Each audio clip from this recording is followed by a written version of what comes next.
If you think your solar panels are a fit and forget technology, you could be wrong. This is where today I'm going to be breaking down all the things you need to know about the future maintenance of your solar panels. So many installers just talk about the upfront process, the sale. Well, today I'm going to be doing things a little bit differently. I'm going to be talking about what's going to happen over the next 25 to 30 years. Let's go. Let's start by capping off some of the obvious things that you need to be aware of, which is warranties. And then a little bit later on in the video, I'm going to be covering maintenance that you may well have on an ongoing basis. So there are two aspects to a solar panel warranty. There's a performance aspect and then an actual product aspect. So the performance aspect is often a little bit longer than the product. The product warranty is covering things like the powder coating that's on the outside of the solar panel, preventing it from going grey in the sun effectively. Whereas the actual performance warranty is covering how much that solar panel will degrade over a period of time. So once that solar panel's been installed for say 30 years, how much you can reasonably expect that solar panel to output at the end of it. So I believe a really good performance and product warranty, typically speaking, you'll have a product warranty that'll slightly be less than your performance warranty. That's very common. I wouldn't be installing a panel, personal preference, that has a product warranty that's less than 25 years and a performance warranty that's less than 30 years. That's very industry standard. What you must also make sure is those manufacturers are providing insurance-backed warranties as well, because some of the smaller solar panel manufacturers are coming into the market and undercutting these panel manufacturers. But if they don't stick around for long and you're in a position where you want to try and claim on those warranties, you're in a position whereby you might just be left a little bit high and dry. Let's look at what the manufacturers are going to be providing for you. They're going to be providing things like their own product warranty. So you'll see solar panels, they have a 25 or 30-year warranty. But what does that truly cover? Well, that just covers the cost of the part to be replaced. That's not going to cover the cost of any scaffolding that's going to be needed to go up and replace that solar panel. So effectively, let's imagine my insurance-backed workmanship warranty, which I'll discuss in a second, is no longer valid because it's gone beyond the 5 or 10 years that your installer's giving you. If one of your solar panels fails, you're going to struggle to rely upon that manufacturer's warranty because all it's likely to cover is about £70 to £100, the cost of the solar module to actually replace it itself. So that's the warranties for solar panels. Let's now move on to inverters and batteries, and let's have a look at what a couple of the different manufacturers will do, and it really does vary manufacturer to manufacturer. So at this point, and I keep referring to this insurance-backed warranty, and I will come on to that just in a second, but effectively, after your installer's warranty is finished, often the labour aspect to a warranty is not covered. So you can have a look, and most of the batteries and inverters now have at least a 10-year warranty. I know GivEnergy, for example, has 12. Powerwall by SigEnergy has a 10-year warranty. But we need to break down the nitty-gritty of what that covers and how these manufacturers back these things up. So I'm just going to take Powerwall by SigEnergy for a second. They give a 10-year unlimited cycles warranty, so the battery can cycle as many times as it needs. But the great thing about the Powerwall warranty, as an example, is the fact that it also covers the cost of labour, i.e. SigEnergy will pay us as installers in the event that your inverter breaks or the battery itself. It's an all-in-one unit. So in the event that that breaks, say in 7 or 8 years time, your installer insurance-backed workmanship warranty, which I'll come on to in a second, has lapsed. You're then in a position where Tesla themselves will pay your installer to swap the unit off. You as an end user shouldn't really have a bill at the end of it. But if you go with a much cheaper, more budget manufacturer, chances are they'll go, there's your new part, but they're probably not going to cover the cost of the labour to physically replace that inverter or the battery, depending on which system you've gone for. So what are the most common things that us as installers get called out to? Now, most of these systems that we're being called out to because we do maintenance aren't necessarily systems we've installed, which is why I really want to labour some of these points, because installers really tend to focus on just installing it and aren't necessarily there for the aftercare process, which is kind of the purpose of this video really. So the most common causes are leaks on roofs, and that's not always associated with the solar install that's happened. It's just the fact that 7 or 8 years has passed. I might have had a bit of a storm, a couple of tiles have slipped, the ridge might need repointing, and effectively the customer's there with solar panels that have been installed, but they're in a position whereby they've got to have those removed and effectively replaced in order to be able to maintain their roofing system. Or it could be a case, for example, for feed-in tariff systems, which are the most common type of existing inverter replacement, effectively where that inverter has broken and they need to pay for the cost of an inverter to be replaced. But this leads me quite nicely into insurance-backed workmanship warranties. A product warranty just covers the cost to replace that product. It does not cover you, on the majority of cases, for scaffolding.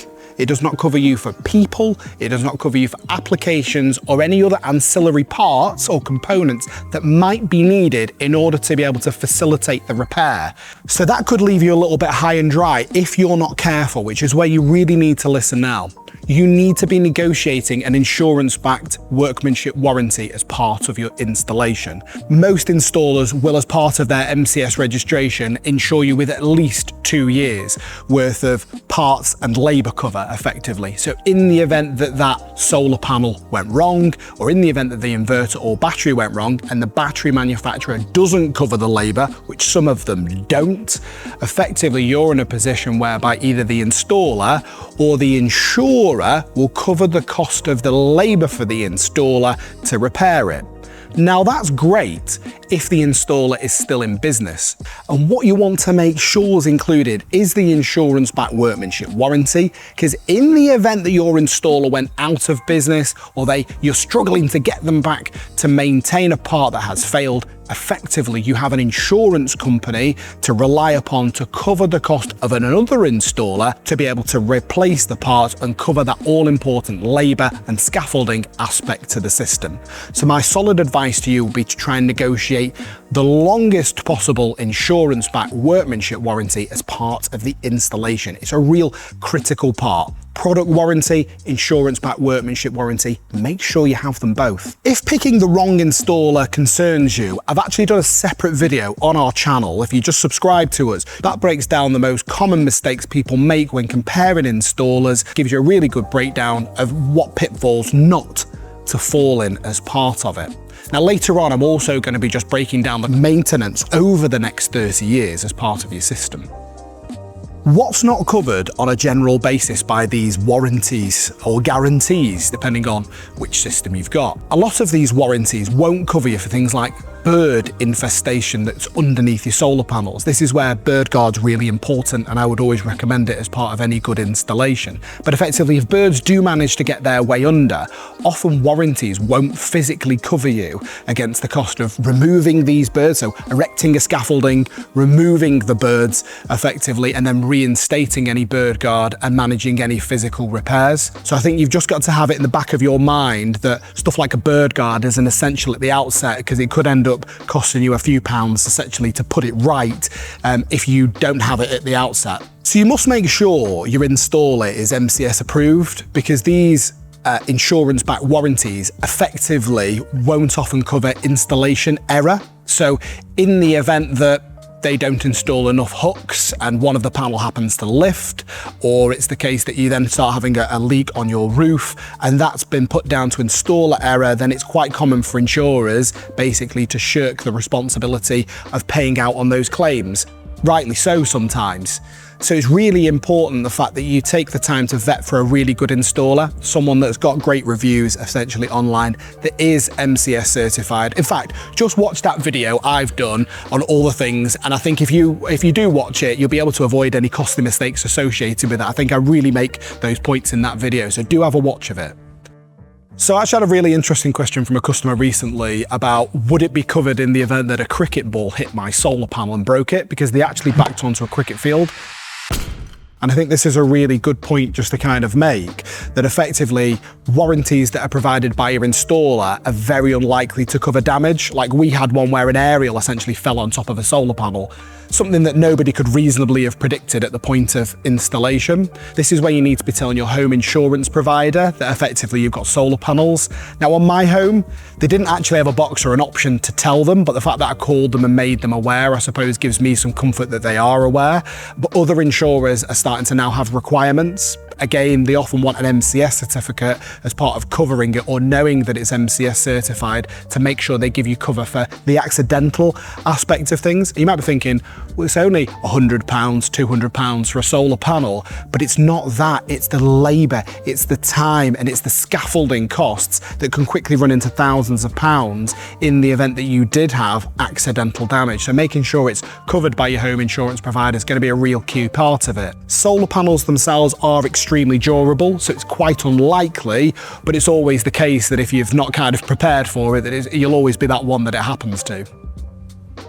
If you're doing work on your roof, let's say you've got a leak right now and you're thinking, I need to take these solar panels off to facilitate a repair, not necessarily associated with the installation, although that could be a possibility, then it's very common for roofers not to want to touch that work because they're very bothered. Ultimately, it's thousands of pounds worth of equipment as far as they're concerned that they don't really want to be responsible for. So when picking your installer, you've kind of got to have this in the back of your mind, that they would be prepared to physically come back and do that work like we would. Effectively, in the event that you had a failed module, a leak on your roof, these panels can be removed. It is very much possible to facilitate a repair for them to be put back on again. Now, if you're thinking, I actually need a full re-roof, then it's very common for that railing system to no longer be the appropriate size. And if you needed to replace a railing system, it is quite straightforward. Now, at the point of installation of these solar panels, you've probably not got that in the forefront of your mind. You're probably just excited to get generating energy, but it's something that you really need to know at the outset. Will my installer come back if I have a roof leak, if I need my ridge tile repointing, or in the event that I decide in the future I really need some extensive works doing, will they be stood there? You could be into the thousands to be able to go back up to a roof, which is why I want to make my next point, because I'm not here to scaremonger you. Instead, what I want you to do is box really smart so that you don't end up footing any of these bills yourself. You must, as part of a good surveying process, physically check the roofing condition. We actually check the roof twice. So if it's myself, for example, I would check it at the point of installation, provided it's not having a re-roof, of course. But effectively, I would always check it, measure distance between timbers, look at the roofing type, make sure that that job is properly assessed. If there is a leak, like one I saw yesterday, it's very easy to point it out at this stage. Scaffolding can be erected early, a roofer can come in and effectively do any required maintenance before you install your solar panels. It will cost you a fortune if you do it after. It's really important that someone competent comes and surveys it before you start the installation. This is even the case with a newer roof. Make sure that installation company is sending someone out to check it in person. Like I mentioned with ourselves, it would be done at the point of survey, then before installation on a second occasion as well. So 2 pairs of eyes have physically checked the roof. Now, if you're not certain and you're thinking, oh, I've committed, get a local roofer to have a good look around your actual roof before you start installing. What maintenance is required with a solar and battery storage system? Loads of people are touting they're fit and forget technologies. Well, they are, kind of. And this is where you need to know that they're not entirely maintenance free. Smart inverters can monitor a series of parameters. So normally if it's a blindingly obvious fault, your inverter will essentially shut itself down, make sure it's safe, and you would normally get a push notification on an app. It's like any other modern technology. But what an inverter can't physically check for is mechanical connections and essentially manually verifying the results of your inverter. So this is where it's very common to have maintenance checks completed on an inverter manually every 5 years. Now, they're not particularly expensive, and normally there's not a massive amount of maintenance involved in maintaining a solar system. I would say, typically speaking, this is in the region of about £100 to £150 every 5 years, depending on the size of your system. Bigger systems might cost you a little bit more. And effectively, this is where an engineer would come out, they test and inspect the system properly, and just spot things before they become a thing, effectively. Like anything, prevention is better than cure. It's really good practice to get them checked every 5 years as part of a good maintenance plan. So make sure your installer that you're thinking of picking can physically offer you this. Speaking of maintenance plans, it's actually something that we're exploring internally. It's not kind of a big thing in the industry, but I think with us kind of trying to be market leading and showing the expert aspect to it, that it's something that we're kind of seriously considering, even enveloping in like existing systems, so checking and inspecting them and effectively then saying, look, we'll cover you in the event that a problem goes wrong as part of it. So I know that's something we're actively exploring. As costs of equipment increase and ultimately the cost of labour increases, the risk associated with it therefore increases as well. So this might be something wise you kind of might want to have in the back of your head. But what do you, as the homeowner, need to give consideration towards, and how do you need to maintain it? With inverters becoming smarter and smarter, there are software updates that will need to be done.